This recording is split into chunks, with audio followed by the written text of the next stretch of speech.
नेकपा सङ्घीय संसदीय दलका मुख्य सचेतक देवप्रसाद गुरुङ सरलाई हाम्रो च्यानलमा स्वागत छ। धन्यवाद। अब यो नागरिकताको विषयबाट सुरुवातमा जाऊँ हैन। विदेशीलाई अङ्गीकृत नागरिक विशेष गरेर वैवाहिक अङ्गीकृतलाई चाहिँ यो 7 वर्षको बार लगाउँदा चाहिँ विरोधहरू पनि देखिए हैन। के राम्रो के नराम्रो तपाईको धारणामा? अब यो विषयमा विगतमा संविधान बनाउने बेलामा पनि यो निकै विवाद भएको थियो कि यो पहिले 63 सालको नागरिकता ऐनले वैवाहिक अङ्गीकृतहरूको सन्दर्भमा विवाह गरेको लगदै पश्चात चाहिँ अङ्गीकृत नागरिकता प्राप्त हुन सक्ने भन्ने प्रावधान चाहिँ रहेको थियो र त्यो प्रावधानको बारेमा संविधान ड्राफ्ट गर्ने बेलामा पनि निकै बहस भएको थियो कि त्यो प्रावधान उपयुक्त भएन चाहिँ। किन त भन्दाखेरि नेपालको भू राजनीतिक अवस्थालाई ध्यानमा राख्दाखेरि र जनसाङ्ख्यिक अवस्थालाई ध्यानमा राख्दाखेरि चाहिँ बढीभन्दा बढी यसको रिलेसन चाहिँ तपाईको भारतसँग देखिन्छ। त्यसको व्यावहारिक पाटोलाई हेर्दाखेरि भारतसँग अन्तर्सम्बन्धी देखिन्छ। खुला सिमानाको अवस्था एकातर्फ, जनसाङ्ख्यिक हिसाबले भारत जस्तो समुद्र जस्तो छ, नेपाल जस्तो पोखरी जस्तो अवस्था छ। यस्तो अवस्थामा अब खुला सिमानाको अवस्थाको स्थिति छ, पासपोर्ट भिसाको व्यवस्था छैन। त्यस्तो अवस्थामा नागरिकतामै हो अलिकति सापेक्षिक रूपले नियन्त्रण गर्ने व्यवस्था गर्ने भनेको नागरिकतामै हो।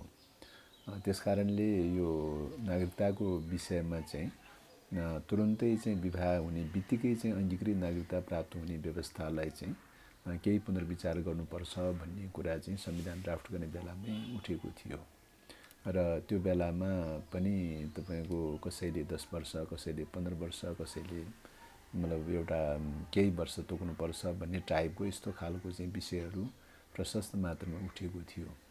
अन्ततगत त्यो सोलुसनमा पुग्न नसकेपछि एउटा सहमति र सम्झौताको रूपमा त्यो प्रावधान के गर्ने भन्ने विषयमा संघीय कानुन बनाउने क्रममा निश्चित गरिनेछ भनेर संघीय कानुन बमोजिम अङ्गीकृत नागरिकता संघीय कानुन बमोजिम हुनेछ भनेर चाहिँ त्यो बेलामा राखिएको थियो।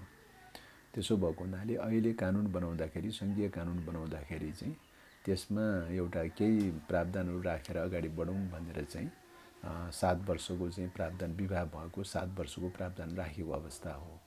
र 7 वर्षको प्रावधान किन 7 वर्ष नै भनियो त भन्दाखेरि चाहिँ अब नेपाल र भारतको स्थिति हेर्दाखेरि चाहिँ नेपालले चाहिँ तपाईको अझ संरक्षणको नीति अपनाउनु पर्ने अवस्था हो, अझ कडाई नीति अपनाउनु पर्ने अवस्था हो जनसाङ्ख्यिक नीतिमा चाहिँ। त्यस हिसाबले चाहिँ मतलब भारतको तुलनामा हामीले केही बेसी चाहिँ राख्नुपर्ने अवस्था हो। तर पनि कमसेकम हिजो विगत कालमा टाइम फ्रेम नतोकेको स्थितिमा अब टाइम फ्रेम तोक्दाखेरि कमसेकम भारतले जति तोकेको छ त्यही रेसिप्रोकल बेसिसमा अथवा त्यही बेसिसमा टाइम तोक्दा उपयुक्त हुन्छ भनेर चाहिँ भारतले अङ्गीकृत नागरिकताको सन्दर्भमा विदेशी महिलाहरूसँगको विवाहको सन्दर्भमा 7 वर्षको जो प्रावधान राखेको चाहिँ छ र नेपालले पनि त्यही 7 वर्षको राख्दाखेरि सायद उपयुक्त हुन सक्छ भन्ने हिसाबले 7 वर्षको प्रस्तावित गरेको अवस्था हो। त्यसो भए हुनाले चाहिँ एउटा त्यो अवस्था हो र अर्को कुरा अब विवाह पश्चात अब निरन्तर रूपले 7 वर्षमै रहेको अवस्थामा अब यहाँ आर्थिक, सांस्कृतिक, सामाजिक व्यवहारहरू त सबै गर्नुपर्ने हुन्छ। त्यस्तो अवस्थामा के गर्ने त भन्दाखेरि चाहिँ यो विवाह पश्चात चाहिँ एउटा परिचय पत्रको व्यवस्था गरौँ जसले गर्दाखेरि आर्थिक, सांस्कृतिक, सामाजिक भोगाधिकारको बारेमा, भोग चलनको बारेमा सबै प्रकारका कार्यहरू गर्न सकुन् चाहिँ राजनीतिक अधिकार बाहेकका चाहिँ अरू कार्यहरू गर्न सकुन् भन्नका लागि चाहिँ एउटा मतलब व्यवस्था गर्नुपर्छ भन्ने कुरा पनि उठेको छ।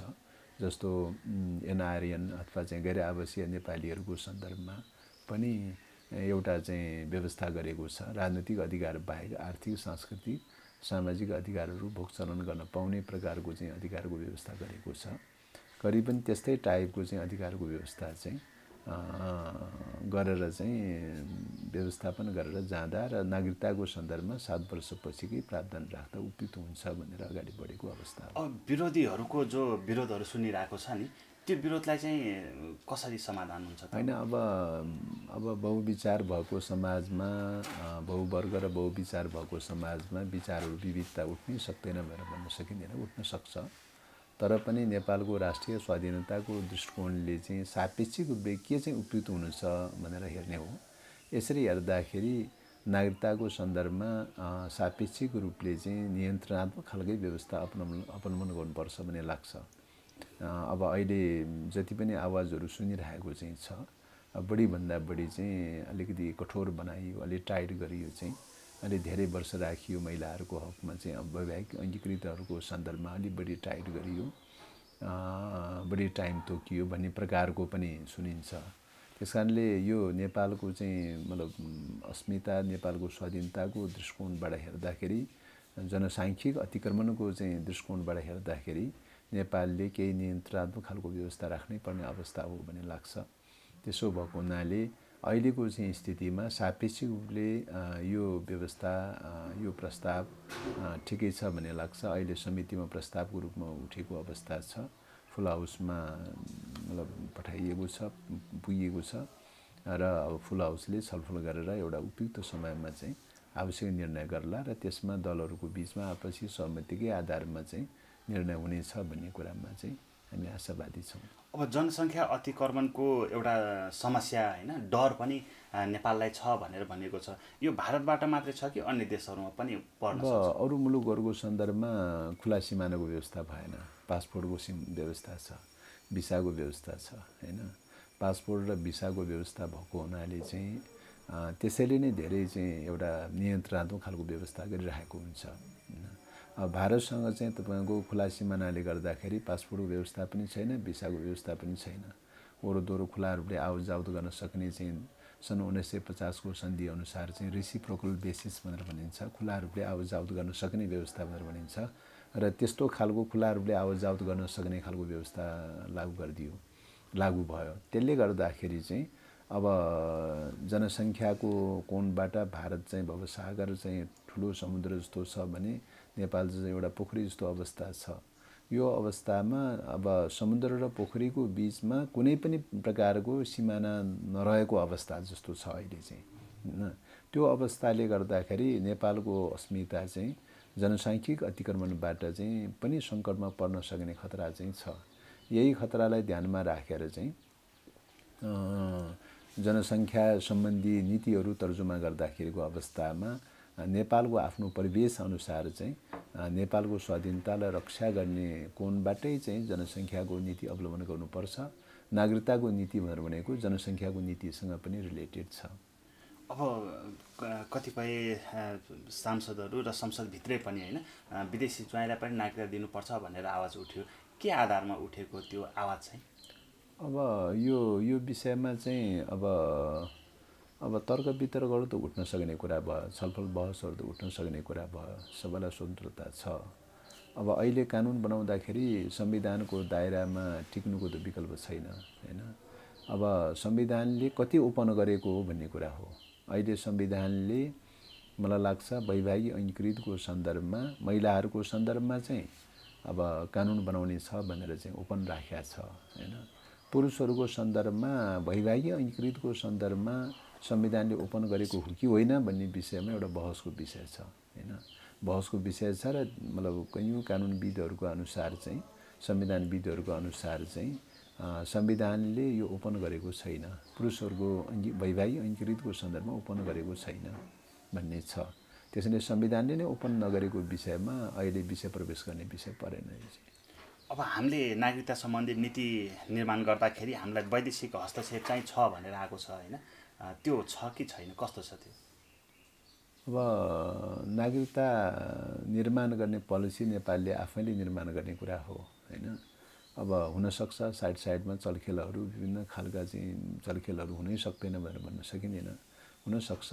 तर पनि अन्ततगत नेपालले आफैले चाहिँ पहल गर्ने कुरा हो, आफैले निर्णय गर्ने कुरा हो। र संसदले चाहिँ अहिले नागरिकता सम्बन्धी विधेयक संसदमा भएको हुनाले संसदले निर्णय गर्ने विषय हो भन्ने लाग्छ। त्यसो भएको हुनाले अब अहिलेको ग्लोबलाइजेसनको परिवेशमा कहीँ पनि वैचारिक रूपले नीतिगत रूपले मुभ गर्नलाई प्रभाव पार्नका लागि छलखेल हुनै सक्दैन भनेर भन्न सकिँदैन। छलखेल हुन सक्छ। छलखेल भएछ नै भने पनि चाहिँ त्यसलाई चाहिँ स्वाधीनताको प्रश्नलाई केन्द्रबिन्दुमा राखेर दृढतापूर्वक त्यसलाई अस्वीकार गर्दै चाहिँ हाम्रो आफ्नो आत्मनिर्णयको अधिकारलाई चाहिँ ठिक ढङ्गले प्रयोग गर्दै जानुपर्छ। हामीले आत्मनिर्णयको अधिकार प्रयोग गर्दाखेरि चाहिँ तपाईँको चाहिँ कहीँ कतिपय मिस्टेक नै भएछ, गल्ती नै भएछ भने पनि भविष्यमा करेक्सन हामी आफैले गर्ने कुरा हो, अरू कसैले गरिदिने विषय होइन। अब नागरिकता यो जो 7 वर्षको बार लागेको छ नि, यसलाई लिएर विरोधहरू हुँदाखेरि त्यो विरोध गर्नेहरू भारतकै इसारामा विरोध गरेको भनेर भनिएका छन् होइन। अब कतिपयले चाहिँ स्वतन्त्रता छ विरोध गर्न पाउने भन्ने कुरा पनि छन्। तपाईँको धारणामा चाहिँ के हो संक्षिप्तमा भन्नुपर्दा? होइन, अब यो अब मतलब त्यो मैले अघि नै भनिहालेँ नि, यो मल्टी पार्टी डेमोक्रेसीको समय छ। किन त भन्दाखेरि बहुविचारको अवस्था हो।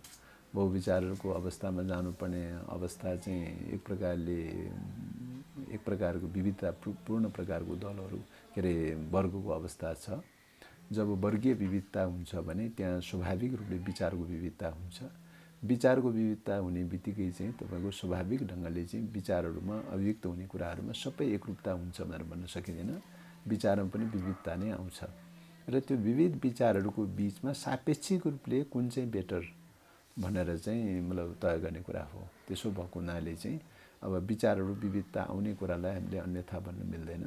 विचारहरू विविधता आउनुको पछाडि अब बाह्य शक्तिहरूको भूमिका हुन पनि सक्छ, नहुन पनि सक्छ। त्यस कारणले गर्दाखेरि विचारको तहमा आउने कुराको सन्दर्भमा जहाँबाट पनि त्यस खालका विचारहरू उठ्न सक्छ, आउन सक्छ। त्यसो भएको हुनाले चाहिँ अब मुख्य रूपमा हेर्ने कुरा के हो त भन्दाखेरि चाहिँ स्वाधीनतालाई कुण्ठित गर्ने खालकै विचारहरू प्रबल रूपमा देखा पर्यो अथवा चाहिँ त्यो रूपले चाहिँ मतलब प्रबल रूपमा देखा पर्यो भने त्यस्तो अवस्थामा स्वाधीनतालाई नै कुण्ठित गर्ने खालको चाहिँ त सम्भवतः चाहिँ नेपालीहरूले सोच्ने भन्दा पनि बढी एकाधिकारवादी हैकमवादी शक्ति केन्द्रहरूले सोच्ने कुरा बढी आउँछ। त्यस कारणले गर्दाखेरि त्यो बेलामा आशंकाहरू उठ्ने कुरा एउटा पाटो भयो भने लाग्छ। अन्यथा यो डिसाइड गर्ने निर्णय गर्ने अथोरिटी चाहिँ नेपालीहरूकै हातमा चाहिँ रहेको छ। अब यो अङ्गीकृत वैवाहिक अङ्गीकृत जो पनि हुनुहुन्छ उहाँहरू नेपालमा राजनीति गर्नकै लागि आउने जस्तो पनि विश्लेषणहरू त्यो आलोचनाहरू पनि भए विरोधीहरूको होइन। त्यसलाई चाहिँ कस्तो रूपमा हेर्नुहोस्, त्यसलाई हेर्दा राम्रो हुन्छ? अब यो त अब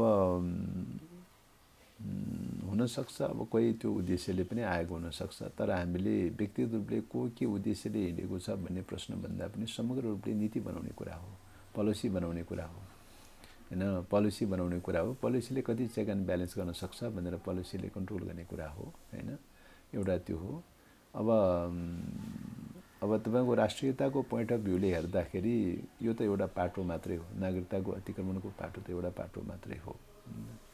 अब समग्रतामा नै हामीले हेर्नुपर्छ। समग्रतामा राष्ट्रियताको पोइन्ट अफ भ्यूले हेर्दाखेरि नेपालको राष्ट्रिय अस्मिता जति कुण्ठित हुँदै आइरहेको चाहिँ छ, जति जटिलता र समस्याहरू पैदा हुँदै आइरहेको छ, त्यसको पछाडि मतलब इन्टरनल रूपमा राज्यको नेतृत्वले कुन भिजन लिन्छ भन्ने कुरामा धेरै कुरा भर पर्छ होइन। राज्यको नेतृत्वले कुन वेमा लैजान्छ, कुन भिजनका साथ लैजान्छ मुलुकलाई भन्ने कुरामा धेरै कुरा भर पर्छ होइन। अब अहिलेसम्मको घटना हेर्दाखेरि बाह्य शक्ति केन्द्रहरूले खेल्न सक्छ भन्ने कुरा त यो त उसको वर्ग चरित्र अनुसार शाश्वत विषय हो, गर्न सक्छ। तर मेजर प्रश्न के हो त भने आन्तरिक रूपमा राज्यको नेतृत्वकर्ताहरूले चाहिँ नीति निर्माणकर्ताहरूले कुन दिशातर्फ लए होइन भन्ने कुरा प्रमुख हुँदो रहेछ। त्यसो भएको हुनाले अहिलेसम्मको राष्ट्रियताको सन्दर्भमा जे जस्तो चाहिँ समस्याहरू पैदा हुने गरिरहेका चाहिँ छन्, त त्यो पैदा हुनुको पछाडिको कारण राज्यको नेतृत्वले चाहिँ राष्ट्रियताप्रतिको ठिक भिजन, ठिक दृष्टिकोण लिन नसक्नको कारणले नै बढीभन्दा बढी समस्याहरू, जटिलताहरू पैदा हुने गरिरहेको अवस्था हो। म एउटा क्वेसन अझै स्पष्ट हुन चाहे। अब यो वैवाहिक अङ्गीकृतहरूलाई राजनीतिक अधिकार नदिने भन्ने कुरा छ, यो कति सफल होला? होइन, राजनीतिक अधिकार भन्नाले चाहिँ यो त सर्टेन अवधिको लागि मात्रै हो। त्यो 7 वर्षको लागि मात्रै नै प्रस्तावित गरिएको छ होइन। जसरी एनआरएललाई चाहिँ तपाईँको राजनीतिक अधिकार नदिने, आर्थिक र सामाजिक अधिकार मात्रै दिने भनेर जसरी भनिएको छ, त्यस्तै टाइपको मोडलको नै हो। अब म अलिकति विषय पनि परिवर्तन गर्छु। यो एमसिसी कस्तो फेल भएको हो अब? होइन, अब यो सरकारले चाहिँ त अब यो अनुमोदन गर्नका लागि सरकारको तर्फबाट चाहिँ पहल र प्रयास चाहिँ जारी नै छ, गरिरहेकै छ। हिजो अन्तिम म्याद पनि सकियो, सरकारले ब्याक गरेको चाहिँ त देखिँदैन चाहिँ, होइन। अब म्यादको कुरा त कुनै यो सम्झौताको विषय देखिँदैन चाहिँ, होइन। यो त सरकारले हामीले यो टाइमभित्र गर्छौँ, ऊ टाइमभित्र गर्छौँ भनेर गरिएको एउटा प्रतिबद्धता मात्रै हो। त्यस कारणले गर्दाखेरि यो सम्झौताको पार्ट चाहिँ होइन। यो चाहिँ यो एमसिसी सदनबाट अनुमोदन गर्नुपर्छ भनेर चाहिँ सम्झौता गर्दाखेरिको सम्झौताको पार्ट पनि होइन। यति मित्रभित्र गर्नुपर्छ भन्ने कुरा त जब अनुमोदन गर्नुपर्छ भन्ने कुरा नै सम्झौताको पार्ट नभएपछि यति टाइमभित्र गर्नुपर्छ भन्ने कुरा त हुने कुरै भएन चाहिँ, होइन। त्यसो भएको हुनाले यो त खालि के मात्रै भन्दाखेरि नेपाल सरकारले पछिल्लो समयमा सुरुको एग्रिमेन्टमा नभए पनि पछिल्लो समयमा अहिलेको वर्तमान अर्थमन्त्री आइसक्नु भएपछि उहाँले होइन म सदनबाट अनुमोदन गराउँछु, यो यति टाइमभित्र गर्छु, उति टाइमभित्र गर्छु भनेर चाहिँ भनेको कुरा मात्रै हो चाहिँ। त्यसो भएको हुनाले चाहिँ यसको चाहिँ कुनै मतलब के अरे सम्झौता गरेर सम्झौताको अभिन्न अङ्ग बनेको, पार्ट बनेको भन्ने कुरा चाहिँ होइन। भनेपछि यो समय सीमा भनेर जो बाहिर विश्लेषणहरू आए त्यसमा चाहिँ सत्यता चाहिँ छैन। यो त त्यही त सरकारले यति टाइमभित्र गर्छु भनेर प्रतिबद्धता गरेको कुरा मात्रै हो। यसको समय सीमा छैन, कुनै समय सीमा छैन। अब यो अमेरिकी होइन दूतावासले चाहिँ यो सहयोग सधैँ उपलब्ध नहुने भनेर विज्ञप्ति जो निकाल्यो नि, त्यो विज्ञप्तिमा चाहिँ के हो अर्थ, त्यो के छ त्यसमा सन्देश? अब सधैँ उपलब्ध नहुने भनेर चाहिँ भनिएको छ। अब यसको एउटा निश्चित टाइम हुन्छ, एउटा निश्चित समय अवधिभरमा छिटै निर्णय होस्, सरकारले निर्णय गरोस् अथवा नेपालले निर्णय गरोस् भन्ने टाइपको भावमा चाहिँ देखिन्छ। यो निर्णय कसले गर्ने, यो चाहिँ हुँदैन भन्ने कुराको निर्णय कसले गर्ने भन्ने कुरा चाहिँ हो। त्यस कारणले गर्दाखेरि चाहिँ अब त्यो यसो हेर्दाखेरि त्यो निर्णय चाहिँ नेपालले गर भन्ने खालको भाव देखिन्छ, होइन। अब नेपालले पत्रचार गरेकोमा चाहिँ अब हामी फेरि पनि चाहिँ टाइम पाऊँ, हामी चाहिँ फेरि पनि टाइम म्याद चाहिँ विस्तार गरौँ र हामी फेरि पनि समय प्रयास गरेर चाहिँ अनुमोदन गर्छौँ भनेर चाहिँ यिनीहरूले प्रयास गरेको देखिन्छ र अब अमेरिकाको प्रतिक्रिया चाहिँ अब त्यो तिमीहरूले निर्णय गर, होइन, तर लामो समय चाहिँ हुँदैन भन्ने भावमा देखिन्छ। अब अमेरिकी सहयोग नेपालको लागि नराम्रो त हुन्थेन, होइन, तर यसमा केही शर्तहरू यस्ता छन् जो नेपालको कानुनभन्दा माथि राखेर गरेका कारणले गर्दाखेरि यसको विरोध भएको बढी भनेर विश्लेषणहरू आइरहेका छन्, होइन, विरोधहरू भइरहेका छन्। त्यो कुराहरू अमेरिकाले चाहिँ संशोधन गर्नै नमान्ने किन त्यस्तो? अब संशोधनको लागि नेपालको तर्फबाट पहल र प्रयास नै भइरहेको देखिँदैन चाहिँ, होइन। संशोधनको लागि नेपालको तर्फबाट पहल र प्रयास हुनु जरुरी छ। हामीले आग्रह गरेको विषय त्यही हो चाहिँ। अब तर अब चाहिँ संशोधन कस्तो भइरहेछ त भन्दाखेरि चाहिँ अब यो 2017 चाहिँ सेप्टेम्बर 14 तारिखमा यो सम्झौता भयो। अब अहिले चाहिँ पछिल्लो समयमा गएको चाहिँ पोहोर सालको असार महिनामा सदनबाट अनुमोदन गर्नु पर्यो भनेर त्यहाँ दर्ता गराएको छ। त्यसपछि गएको असोज महिनामा चाहिँ अर्थ मन्त्रालयले एउटा सम्झौता गरेको छ, होइन, फेरि चाहिँ पुनः सम्झौता गरेको छ र त्यो पुनः सम्झौता गरेकोमा धेरै चिजहरू उथलपुथल गरेर उलटपुलट गरेर पुरानो सम्झौतामा पनि फेरबदल गरेर चाहिँ सम्झौता गर्नुभएको छ। अब त्यो सम्झौता चाहिँ उहाँले सदनमा ल्याउनु भएको छैन र त्यो सम्झौता गरेको कुरा सदनलाई जानकारी पनि, विधिवत जानकारी पनि गराउनु भएको छैन, होइन। अब भनेपछि अब सदनबाट अनुमोदन गर्नका लागि त, होइन, मूल टेक्स्ट कपी जे हुन्छ, जुन एग्रिमेन्ट कपी हुन्छ त्यो अनुमोदन गराउनु पर्ने हो। त्यो नै संशोधन भइसकेको छ भने त्यो अनुमोदनको के औचित्य रहन्छ भन्ने देखाउँछ, होइन। त्यस कारणले एउटा पोइन्ट त्यहाँबाट देखिन्छ। दोस्रो पोइन्ट चाहिँ अब सरकारले कार्यालय खडा गरिसक्यो, त्यसको बोर्ड बनाइसक्यो, त्यसको कार्यान्वयनको प्रक्रिया गरिरहेछ, जग्गा अधिग्रहण गर्ने आदि लगायतका थुप्रै प्रक्रियाहरू अगाडि बढाउने भनेर निरन्तर रूपमा अगाडि बढाइरहेको चाहिँ छ, होइन। अब हाम्रो सन्धि अनुसार, सम्झौता अनुसार के हो त भन्दाखेरि चाहिँ कुनै पनि सन्धि सम्झौताहरू कार्यान्वयन हुनका लागि चाहिँ अन्तिम निर्णय गर्ने अङ्गले निर्णय गरिसकेपछि मात्रै त्यो कार्यान्वयनमा जान्छ, होइन। अब यदि सदनबाट नै अन्तिम हो भने सदनले निर्णय नगर्दै किन कार्यान्वयनमा गयो? त्यस कारणले गर्दाखेरि यो सदनबाट कार्यान्वयन अनुमोदन गर्नुपर्छ भन्ने स्पिरिट देखिँदैन चाहिँ। यो लगातार जो कार्यान्वयन गरिरहेको छ यो कार्यान्वयनले चाहिँ सदनबाट अनुमोदन गर्नुपर्छ भन्ने देखाउँदैन चाहिँ हैन। र बीचबीचमा जो संशोधन गर्नुभएको छ सदनमा टेबल के अरे दर्ताको लागि पठाएको छ, दर्तालाई पठाएपछि यो विचाराधीन हुन्छ। विचाराधीन विषयमा बीचबीचमा बसेर चाहिँ तपाईको सम्झौता गरिरहेको चाहिँ छ। त त्यो सम्झौताले के देखाउँछ त भन्दा सदनमा अनुमोदनको कुनै जरुरी छैन, कुनै अर्थ र औचित्य छैन भन्ने कुरा देखाउँछ। यो दुईटा परिघटनाले त्यो देखाउँछ हैन।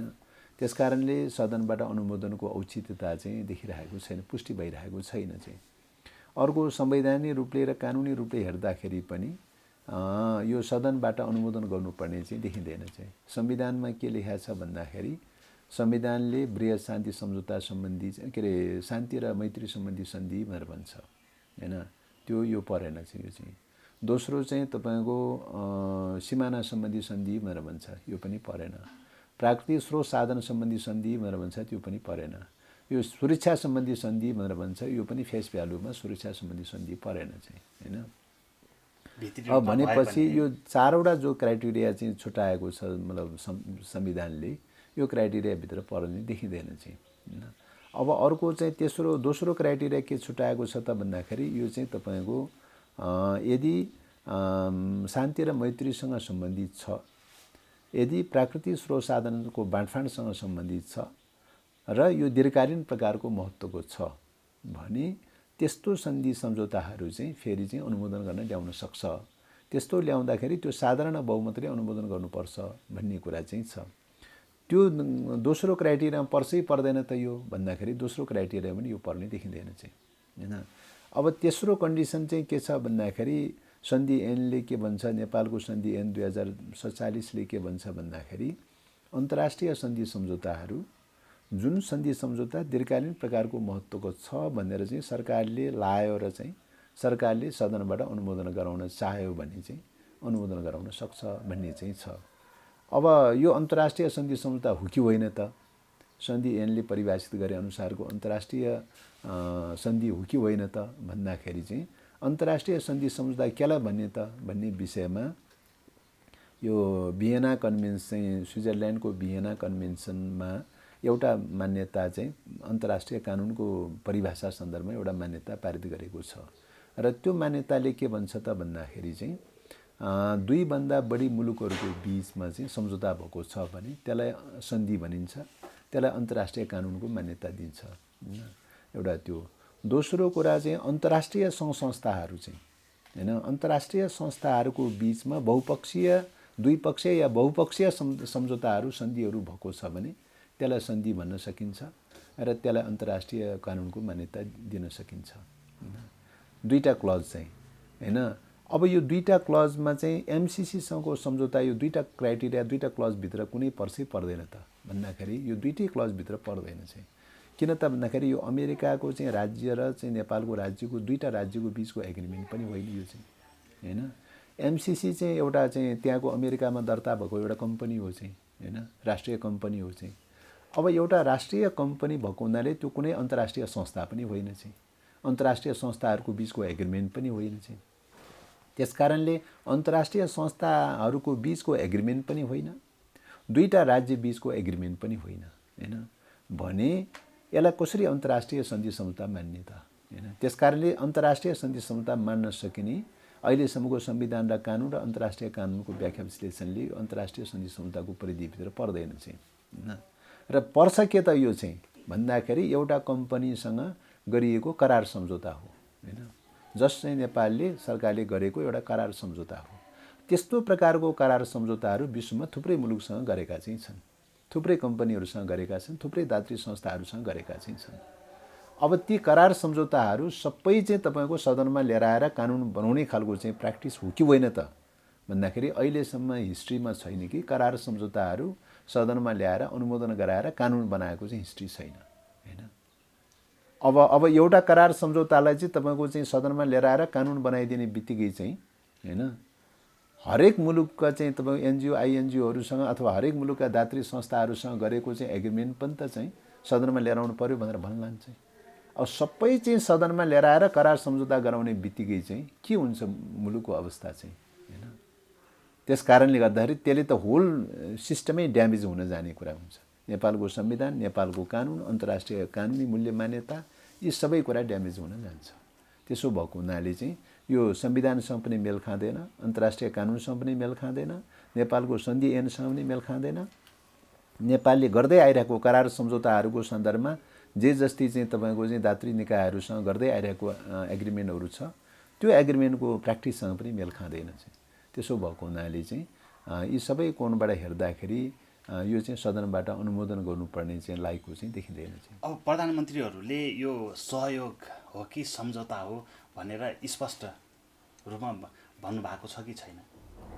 होइन, अब यो पक्षधरहरूले विशेष पार्टीमा छलफल चल्दाखेरि चाहिँ तपाईँको पोहोर साल गएको मङ्सिरमा चाहिँ पार्टी स्थायी समितिमा छलफल चलेको थियो। स्थायी समितिले छलफल चल्दाखेरि दुईवटा निष्कर्ष निकालेको थियो। यो चाहिँ आइपिएसको पार्ट भनेर अमेरिकन अधिकारीहरूले भनिरहेको हुनाले यदि आइपिएसको पार्ट हो भने यो लिन सकिँदैन, यो अनुमोदन गर्न सकिँदैन, यो अगाडि बढाउन सकिँदैन। एउटा क्लियर कटली त्यो निर्णय गरेको हो। दोस्रो कुरा चाहिँ यो आइपिएसको पार्ट होइन भनेर चाहिँ अमेरिकनहरूले खण्डन गर्न तयारी भयो भने यहाँभित्र रहेका असमान शर्तहरू जो छन् ती असमान शर्तहरूलाई समानतामा रूपान्तरण गर्नुपर्छ, हैन? त्यो समानतामा रूपान्तरण गर्न सक्यो भने मात्रै चाहिँ यसलाई अगाडि बढाउन सकिन्छ, यसलाई कार्यान्वयनको तहमा लान सकिन्छ। अन्यथा चाहिँ यो कार्यान्वयनको तहमा एज इट इज अवस्थामा यो कार्यान्वयनको तहमा लान सकिँदैन भनेर स्थायी समितिले क्लियर कटले त्यो निर्णय गरेको थियो, हैन? त्यसपछि त्यो कुरा सरकारले पालना गर्न तयारी नभएपछि चाहिँ अनि सेन्ट्रल कमिटीको मिटिङमा उठ्यो चाहिँ। सेन्ट्रल कमिटीको मिटिङमा उठ्यो र सेन्ट्रल कमिटीको मिटिङले युनानिमसली चाहिँ तपाईँको चाहिँ यथास्थितिमा यसलाई अनुमोदन गर्न सकिँदैन, हैन? र यसको लागि कार्यदल बनाएर बृहत रूपमा छानबिन गर्नु पर्यो, अध्ययन गर्नु पर्यो र सुझाव सङ्कलन गर्नु पर्यो र त्यो सुझावको आधारमा चाहिँ पार्टीले चाहिँ आवश्यक निर्णय गर्नु पर्यो भनेर चाहिँ भनेको अवस्था हो। त्यसो भएको हुनाले चाहिँ यो रूपले भनिरहेको अवस्था भए हुनाले चाहिँ मलाई लाग्छ यो चाहिँ एउटा छलफलकै क्रममा छ, अध्ययनकै क्रममा छ, पार्टीले एउटा डिसिसन गर्ने प्रक्रियामै छ। फेरि पनि आवश्यकता अनुसार डिसिसन त एउटा टाइपको डिसिसन त भएको हो र त्यो डिसिजनलाई चाहिँ कतिपय साथीहरूले त्यो पालना नगरिरहेको अवस्थामा चाहिँ फेरि पनि आवश्यकता अनुसार छलफल गरेर चाहिँ डिसिसन गर्ने प्रक्रियामा गइरहेको अवस्था हो। अब एउटा कुरा पनि जोडिहालेँ, होइन? जस्तो कि यो एमसिसीकै कारणले गर्दाखेरि प्रधानमन्त्री जनस्तरमा पनि बढी आलोचित हुनुभएको छ, होइन? त्यो हामीले देखेकै छौँ। अनि त्यो सँगसँगै गएर अब आफ्नो पद पनि धरापमा परेको भनेर पनि जनताको बुझाइ पनि छ, होइन? यसरी अलोकप्रिय हुँदाखेरि पनि त्यो एमसिसी छोड्नै नसक्नुको पछाडि चाहिँ कारण के? त्यो त उहाँकै कुरा भयो। अब त्यो उहाँसँगै सोध्ने विषय पर्यो। अब हामीले भनिदिने विषय त परेन, हैन? त्यो त उहाँले बुझ्ने कुरा पर्यो, उहाँले सोच्ने विषय पर्यो। अब हामीले भन्नु अब हैन, त्यो त अब त्यो के बाध्यता हो कसो हो भन्ने कुरा त उहाँले नै भन्ने विषय पर्यो। अब हामीले त बाहिरबाट चाहिँ अब टिका टिप्पणी गर्ने विषय त्यति हो भन्ने लाग्दैन चाहिँ, हैन? तर अब यसले एउटा चाहिँ प्रश्न चाहिँ के चाहिँ जन्माइरहेको छ त भन्दाखेरि चाहिँ राष्ट्रियताप्रतिको दृष्टिकोण के हो भन्ने क्वेसन चाहिँ उठाएको चाहिँ छ, हैन? र नेपालको राष्ट्रिय स्वाधीनताप्रतिको दृष्टिकोण के हो भन्ने कुरा पनि क्वेसन उठाएको छ। विश्व साम्राज्यवादप्रतिको दृष्टिकोण के हो भन्ने कुरा पनि क्वेसन उठाएको चाहिँ छ, हैन? त्यसो भएको हुनाले यो त विश्व दृष्टिकोणकैमै रहेको चाहिँ मतलब भ्रम अथवा चाहिँ अस्पष्टताको उपज हुन जान्छ। परिणाममा हेर्दाखेरि परिणाममा के देखिन्छ भन्ने कुरा हेर्दाखेरि चाहिँ अब यो त विचारमा चिन्तन दृष्टिकोणमा कहीँ समस्या रह्यो भने चाहिँ त्यसको अभिव्यक्ति व्यवहारमा घटनाक्रममा देखा पर्ने हो चाहिँ। त त्यसको पछाडि विश्व दृष्टिकोणमै चाहिँ तपाईँको अहिलेको चाहिँ एउटा विश्व साम्राज्यवादको युगमा साम्राज्यवादी शक्तिहरूको दबदबा भइरहेको अवस्थामा र उत्पीडित राष्ट्रहरूलाई साम्राज्यवादी मतलब उत्पीडनबाट कसरी मुक्त गराउने भन्ने अभियान चलिरहेको अवस्थामा, हैन? अहिले कम्युनिस्ट आन्दोलनको अभियान त त्यो हो चाहिँ। त्यो अभियान चलिरहेको अवस्थामा वर्ग दृष्टिकोणको बारेमा के हो भन्ने क्वेसन चाहिँ उठाउँछ चाहिँ, हैन? त्यसो भएको हुनाले उहाँको यो वर्ग दृष्टिकोणको बारेमा के हो, साम्राज्यवादप्रतिको दृष्टिकोण के हो चाहिँ र उत्पीडित राष्ट्रहरूको मुक्ति आन्दोलनलाई कुन ढङ्गले हेर्ने हो चाहिँ कसरी बुझ्नुभएको हो भन्ने कुराको चाहिँ क्वेसन चाहिँ गम्भीर रूपले उठाएको छ। त्यसो भएको हुनाले राज्यको सरकारको नेतृत्व गरिरहेको उत्पीडित राष्ट्रको रूपमा रहेको अवस्थामा हैन र त्यो मुलुकको चाहिँ राज्यको नेतृत्व गरिरहेको चाहिँ अवस्थामा नेतृत्वको भिजन चाहिँ क्लियर हुन जरुरी छ हैन। साम्राज्यवादको विरुद्धमा विश्व साम्राज्यवादको विरुद्धमा उत्पीडित राष्ट्र र विश्व साम्राज्यवादको बीचको जुन जो प्रधान कन्ट्राडिक्सन अन्तर्विरोध अहिलेको चरण भनेको अहिलेको युग भनेको चाहिँ हैन। त्यसकारणले या आन्तरिक रूपमा हेरौँ या बाह्य रूपमा हेरौँ, जताबाट हेर्दाखेरि पनि तपाईको आन्तरिक रूपमा भन्नु पर्दाखेरि एकातर्फ नेपाली जनता, अर्कोतर्फ एकाधिकार दलाल पुँजीवाद। एकाधिकार दलाल पुँजीवादको जरा भनेर भनेको पोलिटिकल ग्राउन्ड भनेर भनेको विश्व साम्राज्यवाद हो चाहिँ हैन। त्यसकारणले गर्दाखेरि पोलिटिकली रूपले पनि आर्थिक रूपले पनि अन्तर्विरोध कहाँ केन्द्रित छ त भन्दाखेरि एकातर्फ उत्पीडित राष्ट्रहरू छ भने अर्कोतर्फ विश्व साम्राज्यवाद छ। यो दुईटा बीचको कन्ट्राडिक्सन नै मेजर कन्ट्राडिक्सन हो। यो कन्ट्राडिक्सन वर्ग सङ्घर्षको यो कन्ट्राडिक्सनको कडीलाई चाहिँ कसरी ग्रहण गर्छन् कसरी लिन्छन् भन्ने कुरामै चाहिँ समग्र रूपले पोलिटिकल रूपले कति क्राइसिस पर्छन् पर्दैनन् कसरी जान्छन् भन्ने कुराको निर्भर छ हैन। त्यसकारणले वैचारिक रूपले चाहिँ की पोइन्ट चाहिँ भनेर भनेको वर्ग सङ्घर्ष हो। वर्ग सङ्घर्षको की पोइन्ट यतिखेरको वर्ग सङ्घर्षको स्वरूप भनेर भनेको चाहिँ एकातर्फ विश्व साम्राज्यवाद छ, अर्कोतर्फ उत्पीडित राष्ट्रहरू छ। यो दुईटा बीचको कन्ट्राडिक्सन नै मेजर कन्ट्राडिक्सन हो र यही मेजर कन्ट्राडिक्सनले नै तपाईको समग्र विश्व परिस्थिति र चाहिँ राष्ट्रिय र अन्तर्राष्ट्रिय परिस्थिति राजनीतिक रूपले कुन कोर्समा जान्छ र के हुन्छ भन्ने कुराको निर्धारण गर्छ। हस्, आफ्नो महत्त्वपूर्ण समय र विचार राख्दिनु त्यसको लागि देवप्रसाद गुरुङ सरलाई धेरै धेरै धन्यवाद। धन्यवाद। समाजको आवाज.com